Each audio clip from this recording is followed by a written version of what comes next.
All right, guys, how's it going? This is Moon Capital, the Moon Capital YouTube podcast. A lot of you guys probably found this video from my Twitter, where I am Moon Capital on Twitter. Uh, this podcast is really a new idea that I really wanted to try to get out there. A lot of the ways that I've been communicating with you guys in the past was mainly through Twitter and through Twitter threads. I have written a few Medium articles as well, but I decided to try this new form of communication and to see, what this would be like, see if you guys would like it. Obviously, continue talking about Bitcoin and continue talking about how it's going to change the world.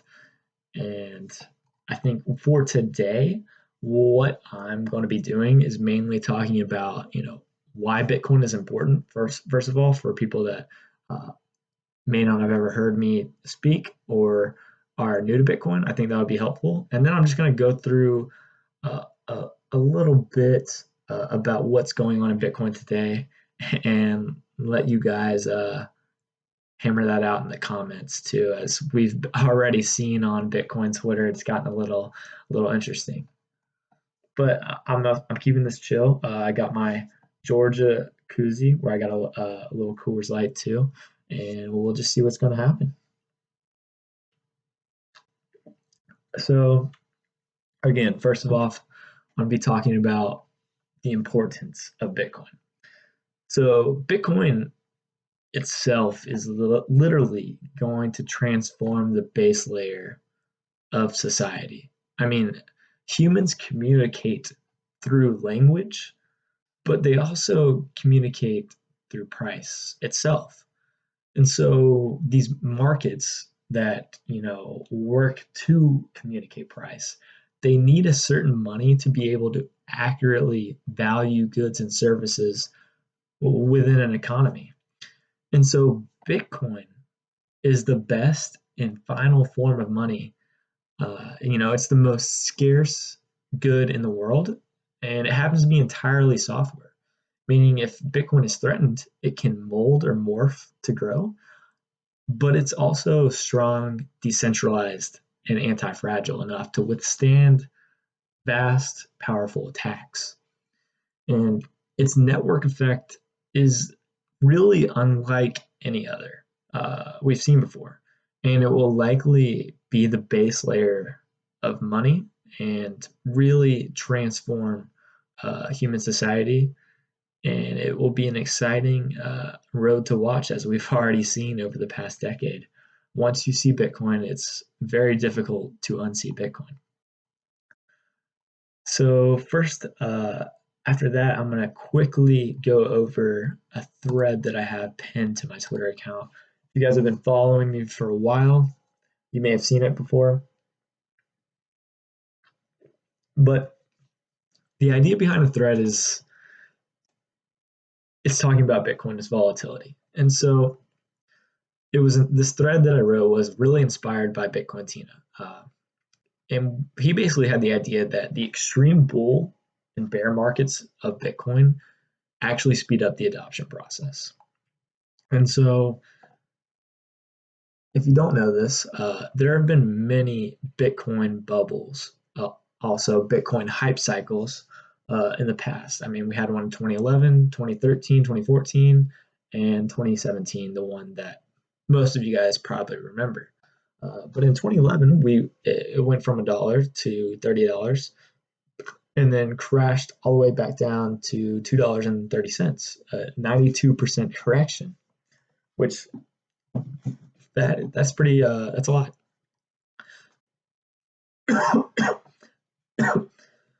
Later on, in 2013 and 2014 bubble, it went from $62 to 140 or 150 $4.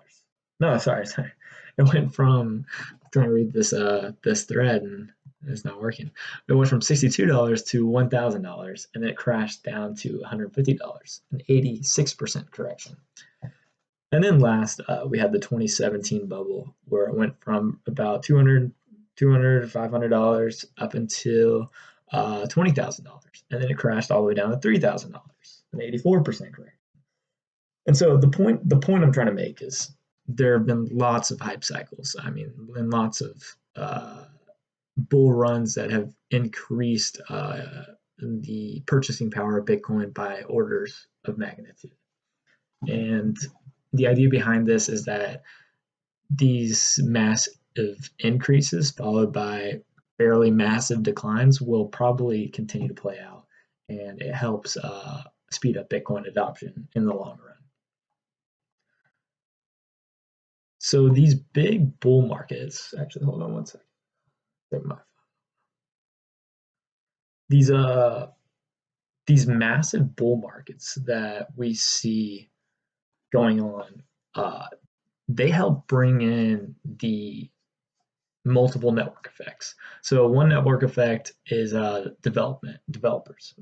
These can be core developers. It could be developers working on wallets outside of core, hardware wallet manufacturers, anything that's helping bring development to Bitcoin or around the space. That is a network effect that is being formed during these bull markets. Another one is investment. Obviously, within bull markets, we have more investors coming in. This can be ICE, Fidelity, MicroStrategy, not MacroStrategy, and also, any family offices, hedge funds that are coming in and buying Bitcoin. And we also have the security network effect. So this would be the miners coming in and deploying new hardware, expending CapEx, and then also paying for their electricity bills and constantly mining, doing their OpEx. And that is what happens during bull markets. That is what drives adoption and strengthens and grows the network effects of Bitcoin.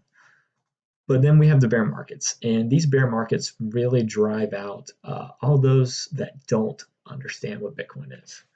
These people don't understand the properties of Bitcoin.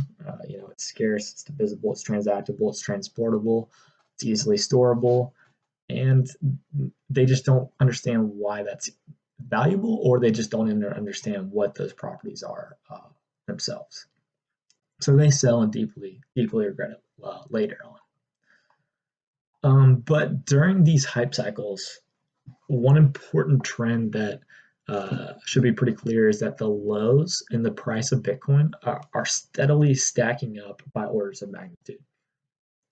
And this is because the base of holders of Bitcoin understand Bitcoin's value proposition, and that base is growing by orders of magnitude in capital and in population every hype cycle, which is extremely important and shows that Bitcoin adoption is on the right path. So going back to Bitcoin's volatility, during these bear markets, we could see, and we do see, massive drawdowns in price. And a lot of people, see, like, there's a famous moment in Bitcoin's history called the Bear Well moment, where he set orders at a certain price. I don't know what it was. I wasn't around Bitcoin back then, but maybe it been $400. And he just set a huge sell wall at $400. And originally the price collapsed to $400.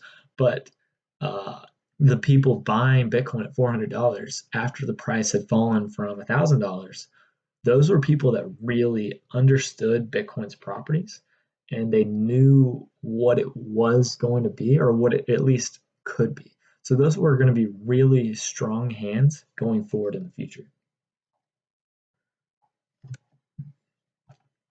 Let's see, going through this thread further.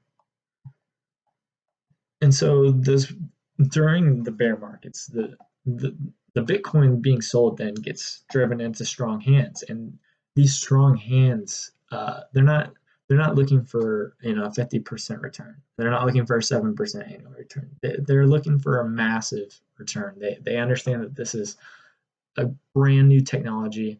Its network effects are growing steadily. It has the possibility to really transform society greatly, and they are holding for massive returns. They have no intention of selling their Bitcoin anytime soon. Like Michael Saylor, who recently just learned, why Bitcoin is important. he said he has no intention of selling Bitcoin for the next 100 years. Like that's really a strong hand right there, and that's what gets developed at the beginning and during Bitcoin's hype cycles. So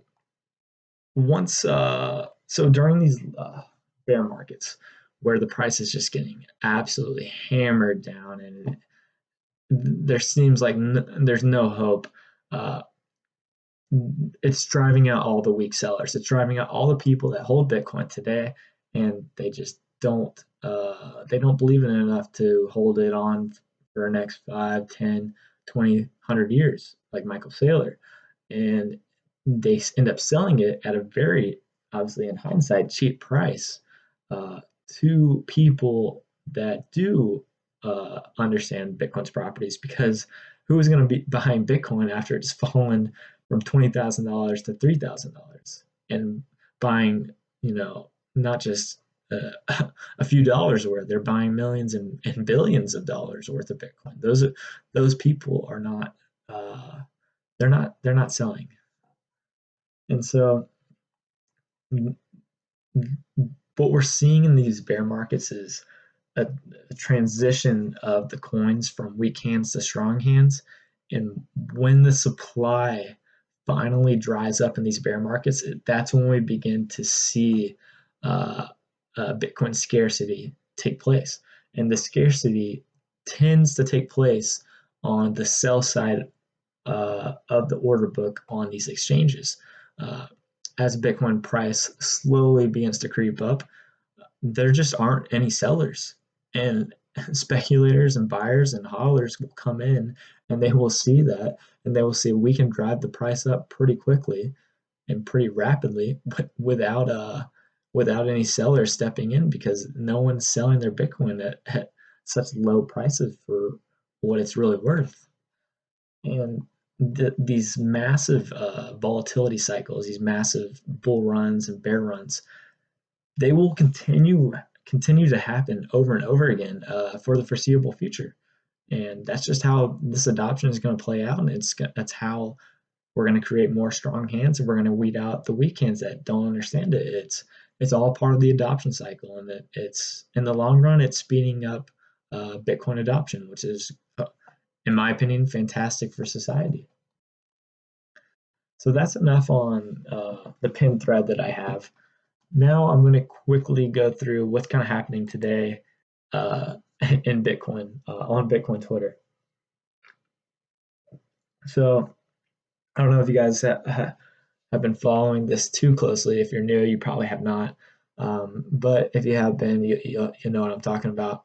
The stock to flow drama with Corey, who is CEO of Swan Bitcoin and who's the founder of Swan Bitcoin, which is a place where you can buy Bitcoin, and Plan B, which is he is the creator of the stock to flow model and the S2FX model that he published on Medium. And the model basically correlates stock to flow with the price of Bitcoin. And I think last time I looked, it was extremely correlated. Like the R squared was like 0.97, 0.96. It was something crazy accurate.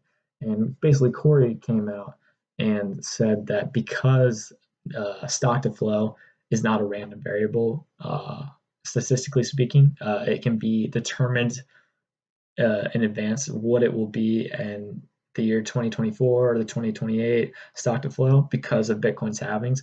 And because it can be determined in advance, that means it cannot be used to find a statistical causation between stock to flow and the price of Bitcoin. And a lot of people definitely push back on Corey. Adam Back and Preston Pysh had a great example of Moore's Law, which is, let me pull it up on Twitter, but it's a fascinating thing that's been going on for 4 decades right now, actually. It started in maybe 5 decades, 1971, and it's gone on till 2020. but it basically means the number of transistors and circuit chips has been doubling roughly every 2 years. But this statistical relationship doesn't quite exist properly because years is not technically a statistical random variable. But it's in a way it's exactly like the stock to flow model itself, where you may not be able to mathematically and statistically say that stock to flow directly causes price increases, but there's a very with Bitcoin now it's a decade long relationship indicating that actually might be the case, that stock to flow is a key driver of price. And on my Twitter account, you may have seen me refer to stock to flow as price gravity over time, as the flow makes sense over time because it's a flow of Bitcoin. That is what lays the gravity down on Bitcoin's price if it gets too high for the amount of adoption that is currently in the world. The price will get hit down. I mean, there's gravity acting on the price through markets, and through each halving and through each every 4 years when the stock to flow ratio continues to double, we will see less gravity on the price of Bitcoin. And over the past 10 years, through the halvings that we've had, that's exactly what we've seen. It's been highly correlated, in my opinion, and many others. There is some causation behind it as well, but statistically speaking, Corey thinks that is not the case.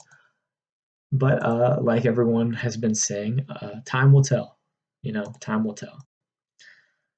All right. After that, I'm going to talk about the GBTC Premium. I don't know if you guys have been following GBTC recently, but in the past, a low premium on GBTC has indicated that Bitcoin may have hit a bottom. And we've seen over the past week or so very low GBTC premiums. On the 23rd, it hit 6%. And just yesterday, September 28th, we hit 7%. So the premium is drifting significantly lower, and it's kind of stuck there. And typically in the past, when it has done this, that has indicated the next month or the next few weeks for Bitcoin will typically be pretty good. So that is an interesting development that's been happening.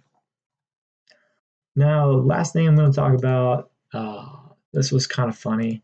Earlier today, I said I was considering going live on YouTube, and I didn't actually go live, but I recorded this on my laptop just without going live, and I said to Twitter, I said, reply or DM me, questions or topics you want me to talk about. And one guy said DeFi, and obviously, if you really follow me closely, I don't talk about DeFi. I don't know too much about DeFi. Bitcoin is what interests me. So this won't be about DeFi, but quickly I will talk about my short opinion of DeFi. I think, like I said earlier, Bitcoin is money, and money is foundational to human society and markets in general, and how things work and how humans communicate through price. And again, like, markets need a base money that is proper and works to accurately value the goods and services within an economy. And in the past, we haven't had that, and Bitcoin is the first iteration of a perfectly scarce money. And as we've seen over the past decade, the adoption of it has just been astonishing, and it's exponential in its nature. And because of that, it's just not worth focusing on something like DeFi, which is just traditional finance on Ethereum. It's just not the same thing, and it's not worth my time to even look at this. If Bitcoin is what we think it is, this is going to be I mean, revolutionary. It's going to be an incredible wave of adoption that we're going to see, and it's really going to transform the base layer of human society. So yeah, I don't talk about DeFi. But yeah, so in conclusion, I hope you guys liked this video. If you did, like it, subscribe to this YouTube channel, follow me on Twitter at Moon Capital. Share this video on Twitter, and hopefully, if you guys do like this, I will continue to make more videos like it. But I'll see you guys on Twitter.